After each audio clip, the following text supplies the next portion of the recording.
ในวันที่เหงาในวันที่เศร้าบ่มีเจ้าเบิ่งท้องฟ้าแสงเทียนแสงไฟเคยล่องลอยกับเจ้าข่อยมันบ่ดีบ่มีดีกี่นักห้องข้างทางเจ้าว่ามันน่าเบื่อข้อยบ่อยากจะเชื่อคำเว้าที่เจ้าเว้ามาเจ้าเว้าแท้หว่าหน้าตาเจ้าเสยเมยแต่ข่อยรู้สึกว่าเสียเจ้า just me alone leave me alone ถึงข่อยบ่มีเจ้า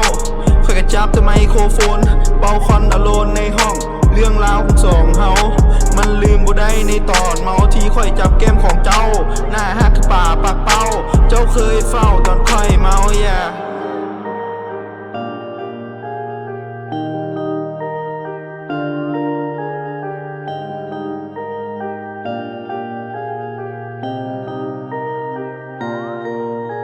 อากาศเริ่มหนาว